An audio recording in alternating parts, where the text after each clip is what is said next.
Oi, amigos. Espero que tudo esteja bem com vocês. Hoje vamos a reflexionar sobre o papel sistêmico da mãe.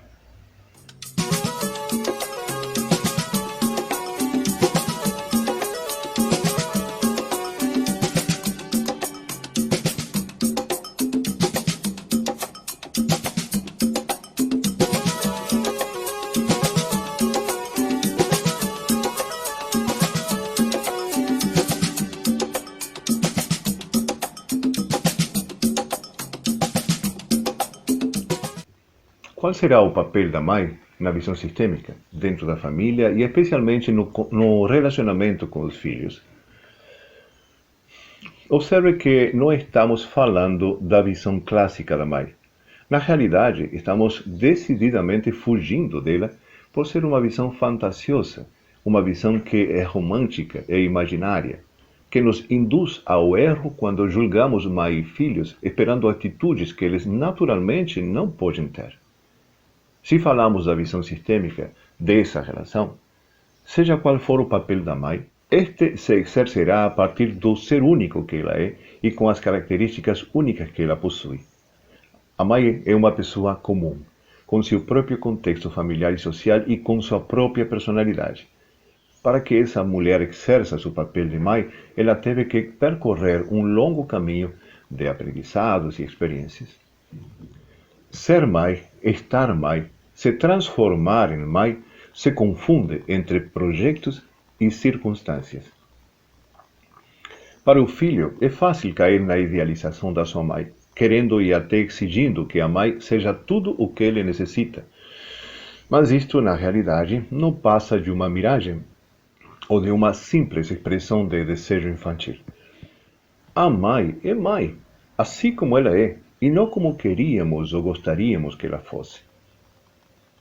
Apesar de tudo, é difícil demais para qualquer filho ou filha a percepção e o sentimento da imperfeição materna. A idealizamos, e na idealização acabamos por exigir demais, sem direito e sem medida. Mas uma boa relação mãe e filhos não somente se constrói na base de virtudes, nem da perfeição materna ou filial. O que realmente importa é a qualidade dessa relação. É aquilo que realmente determina se estamos bem ou não com a nossa mãe. E isso, se bem depende de superarmos o certo e o errado na nossa consciência pessoal, depende muito mais de estarmos em sintonia espiritual, em sintonia com uma força superior que nos permite sentir a mãe e a nosso pai, claro, como a origem da nossa vida e porta de entrada de tudo o que nos chega desde o extenso campo familiar e da própria vida.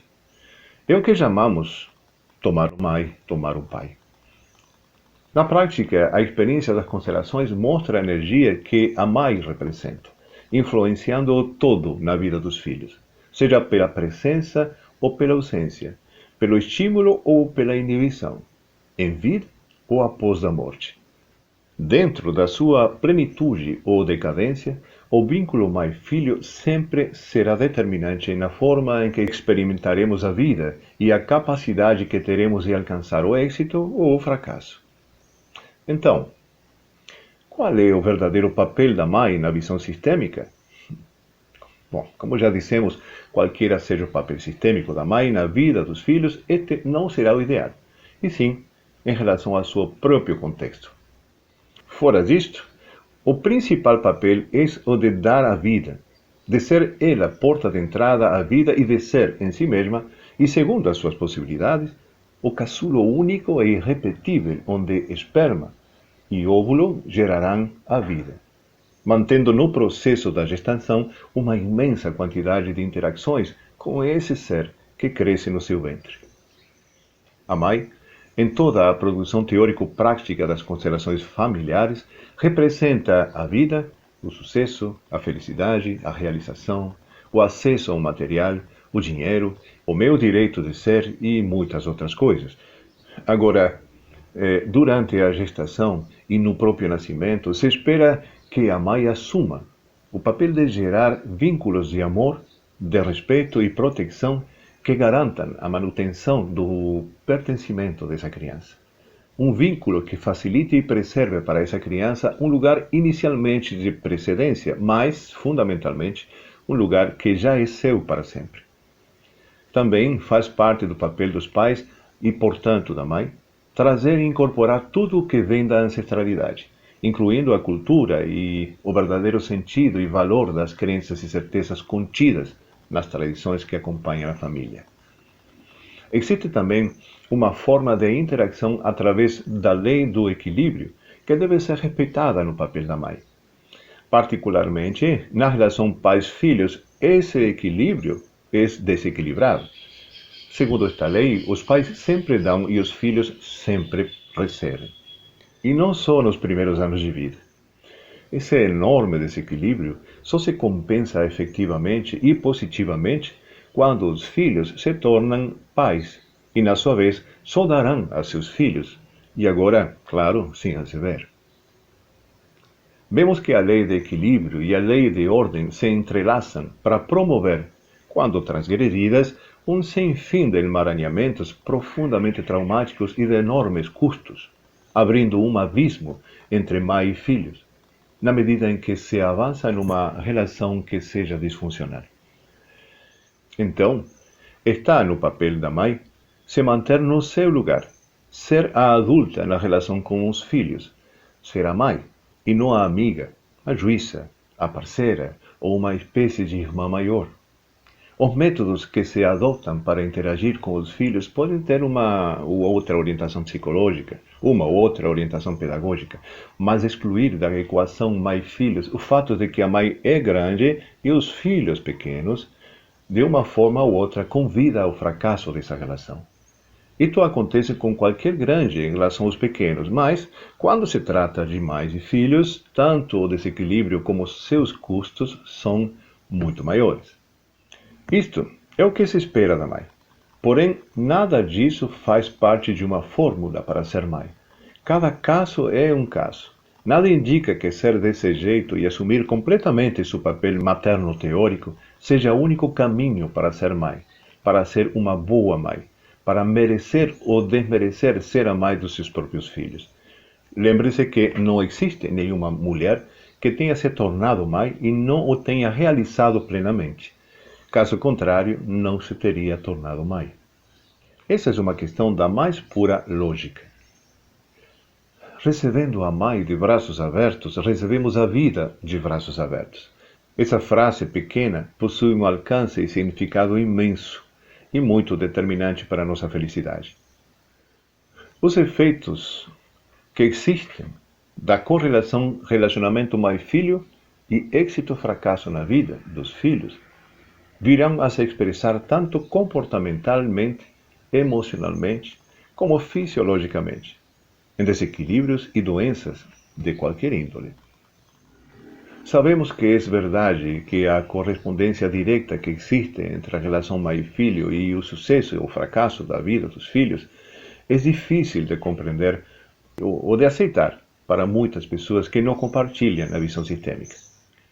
E está tudo bem. Mas, outra vez, devemos chamar a atenção ao fato de que, nesta filosofia, a gente não tenta explicar por que as coisas acontecem, e sim compreendê-las na medida em que elas existem. Os conflitos e reclamos nos quais os filhos muitas vezes se fixam, conflitos e reclamos que são dramáticos e tremendamente dolorosos para estes filhos, não se explicam nem se superam, tendo como axiomas as figuras ideais e arquetípicas da mãe e dos filhos. E isso não acontece porque esses axiomas são falsos. Mas então, o que fazer quando a convivência mãe-filho ou filha é difícil? Qualquer tentativa de resposta para esta pergunta deixará cabos soltos e corações inquietos, apesar de que as respostas existem.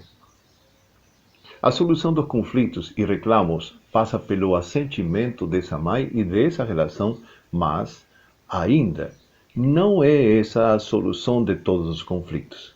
Esse é só o começo do movimento da solução, um começo e uma condição para a cura. Podemos dizer que é o primeiro passo, e depois desse passo, cada caso é um caso, e nem sempre com finais felizes, daqueles que imaginamos com um céu cor-de-rosa. Os movimentos de solução são todos lentos dentro dos relacionamentos e ainda mais lentos quando são trazidos pela mãe ou pelos filhos desde o campo familiar de forma inconsciente. Por outra parte, para algumas pessoas, nem sempre o assentimento é possível. E nesse caso, o que fazer? Respeitar as coisas como são, as pessoas como são, e tentar mudar a partir de lo que é possível. Continuar com a vida de olhos e coração bem abertos, até termos a oportunidade de olhar novamente e talvez com melhores ferramentas, e assim resolver essa matéria pendente que está na nossa vida simplesmente por sermos parte dessa família. Na realidade, não é nada com o que o nosso adulto não possa lidar, sempre quando a gente experimenta a vida através de um viver sistêmico, mantendo o essencial sempre bem na frente dos nossos olhos e valorizando a vida como o fim e como bem mais precioso. Por agora isso é tudo, mas vamos a continuar. Um forte abraço, muita luz a todos. Até!